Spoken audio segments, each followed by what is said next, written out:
ઓમ ગણેશ હર હર મહાદેવ। આ વખતે સરસ મજાનો આ દિવસ આવી રહ્યો છે શનિ પ્રદોષ, જે આ 27 જૂન શનિવારે રહેશે। હવે શનિ પ્રદોષમાં તો આપણે જાણીએ છીએ કે એક પ્રદોષના વ્રતોમાં એક શનિ પ્રદોષ, સોમ પ્રદોષ આદિ જે છે બહુ મોટા દિવસો કહેવાય છે। એમાં જે લોકો પ્રદોષનું વ્રત કરતા હોય એમના માટે તો આ અમૃત જેવો દિવસ કહેવાય। અને જે લોકો કદાચ પ્રદોષનું વ્રત ભલે ના પણ કરતા હોય તો પણ એ લોકોએ અમુક આ ઉપાય શાસ્ત્રોના કથન પ્રમાણે કરવા જોઈએ।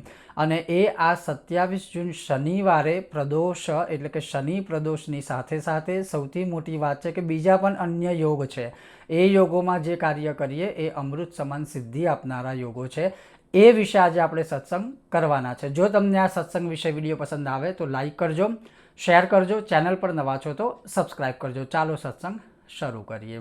હવે સૌથી પહેલાં આ શનિ પ્રદોષ આ વખતે ક્યારે છે તો આ 27 જૂન શનિવારે શનિ પ્રદોષ છે।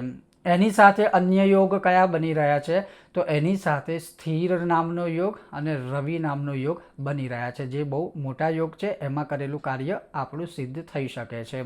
એક આ થયું। બીજા નંબરમાં કે આ દિવસે શું પૂજા કે કોની આરાધના કે પૂજા કે જે કંઈ આપણે વ્રત પ્રમાણે કરવું જોઈએ તો એમાં સૌથી પહેલું જે ઉપાય છે, શાસ્ત્રોનું કથન છે ધર્મસિંધુ આદિમાં, સ્કંદ પુરાણ આદિમાં, એ છે કે શનિવારના દિવસે, ને એમાંય આ વખત પ્રદોષ છે તો એનું ફળ વધુ પ્રાપ્ત થાય છે। અને એ છે કે એટલીસ્ટ 1 મિનિટ તો 1 મિનિટ પણ પીપળાના વૃક્ષને સ્પર્શ કરવું। શનિવારે પીપળાજીના વૃક્ષને સ્પર્શ કરવા માત્રથી જ આપણા કઈક જન્મોના જે કોઈ પાપો છે એનો ક્ષય થઈ જાય છે અને ધીમે ધીમે એ બધા પાપો આપણા કપાતા જાય છે। તો પહેલું સવારે સ્નાન આદિ નિત્ય પૂજા પાઠ કર્યા પછી જ્યાં પીપળાનું વૃક્ષ હોય ત્યાં જવાનું અને પીપળાજીને સ્પર્શ કરવાનું। એના પછી જે છે તાંબાના કળશમાં કે ચાંદીના કળશમાં કે ચાંદીના કોઈ પાત્રમાં એક ટીપું પણ, ચાંદીના પાત્રમાં એક ટીપું પણ જળ લઈને પીપળાને કોઈ અર્પણ કરે, એના પિતૃઓ હજારો વર્ષો સુધી તૃપ્ત થાય છે। ચાંદીનો કળશ કે પાત્ર ના હોય તો પછી તાંબાનું કળશ લેજો। એટલે કહેવાનો અર્થ છે કે તાંબાના કે ચાંદીના પાત્રમાં જળ લેવું, એમાં થોડા કાળા તલ અર્પણ કરજો, પીપળાના વૃક્ષમાં એ ચડાવતા 1 3 5 7 પ્રદક્ષિણા કરજો। સાથે સાથે જ્યારે એ જળ ચડાવો છો ત્યારે તમે ઓમ શમ શનેશ્વરાય નમઃ બોલી શકો છો, અથવા ઓમ સર્વ પિતૃ મમ મનઃ કામના સિદ્ધ કુરુ કુરુ સ્વાહા આ પણ પિતૃ માટે મંત્ર બોલી અને પ્રદક્ષિણા કરવી। એ થઈ જાય પછી ચૌમુખી દીવો કરવાનો પીપળાના વૃક્ષની નીચે, અને એ પણ સરસવના તેલનો ચૌમુખી દીવો। એટલે તમે માટીના કોડિયામાં 2 આડી વાટ મૂકી દો, એટલે 4 દિશામાં જે 4 મુખવાળો દીવો થાય એ ચૌમુખી દીવો, એ દીવો પ્રજ્વલિત કરવાનો। એ દીવો તમે પ્રજ્વલિત કરી દીધો એટલે શનિદેવની પણ કૃપા પ્રાપ્ત થશે, પિતૃઓ પણ રાજી થશે, તમારી મનોકામના પૂર્ણ થશે ને બ્રહ્મા વિષ્ણુ મહેશ આ બધા જ તમારી ઉપર રાજી રહેશે। તો એક આ વસ્તુ થઈ ગયું। એ થઈ જાય પછી તમે ત્યાં બેસીને જો તમારા પિતૃઓ માટે ચાહો તો રુચિમુનિકૃત પિતૃ સ્તોત્રનો પાઠ કરી શકો છો, અથવા વિષ્ણુ સહસ્રનો પાઠ કરી શકો, અથવા ઓમ નમો ભગવતે વાસુદેવાયની 12 માળા પણ તમે પીપળાજીના વૃક્ષ નીચે બેસીને કરી શકો છો। હવે આ થઈ ગયું પ્રથમ એક ઉપાસના વિધાન। હવે બીજું છે એ ભગવાન શિવનું આરાધન, અને પ્રદોષ હોય એટલે ભગવાન શિવની તો કૃપા પ્રાપ્ત કરવા માટેનો સૌથી ઉત્તમ દિવસ છે।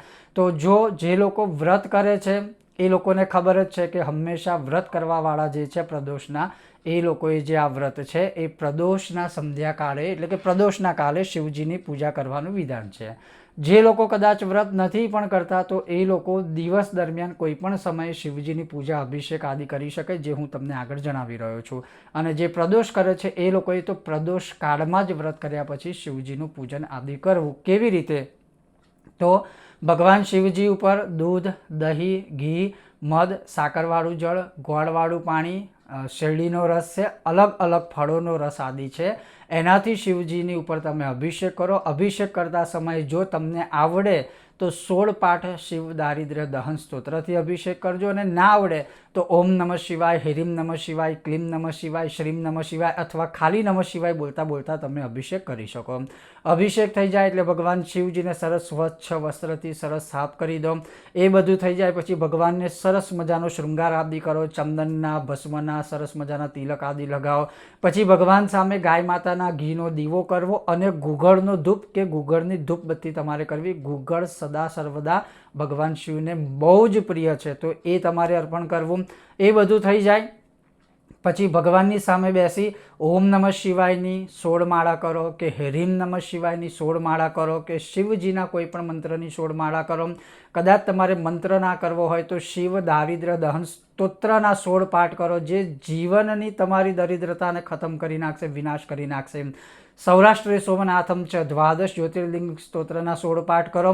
અને તમે ચાહો તો આ શનિ પ્રદોષના સમયકાળમાં તમે કોઈ મહાન વિદ્વાન બ્રહ્મદેવ હોય એમના દ્વારા તમે અષ્ટાધ્યાયી રુદ્રી કે લઘુરુદ્ર અભિષેક અથવા લઘુરુદ્ર પાઠાત્મક પણ તમે કરાવી શકો. અને ના કરાવી શકો તો તમે સ્વયં પણ જેટલું મેં આ કીધું એટલું પણ શિવજીનું આરાધન કરી ભગવાનને તમે પ્રસન્ન કરી શકો.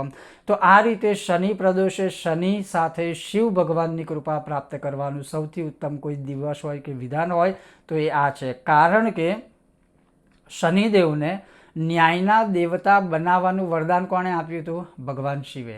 એટલે શનિદેવ પોતે પણ ભગવાન શિવના ભક્ત હતા અને ભક્ત છે. તો જો શનિદેવની પણ કૃપા પ્રાપ્ત થાય તો એ ન્યાયના દેવતા છે, કર્મના દેવતા છે અને કર્મનું ફળ આપનારા દેવતા છે.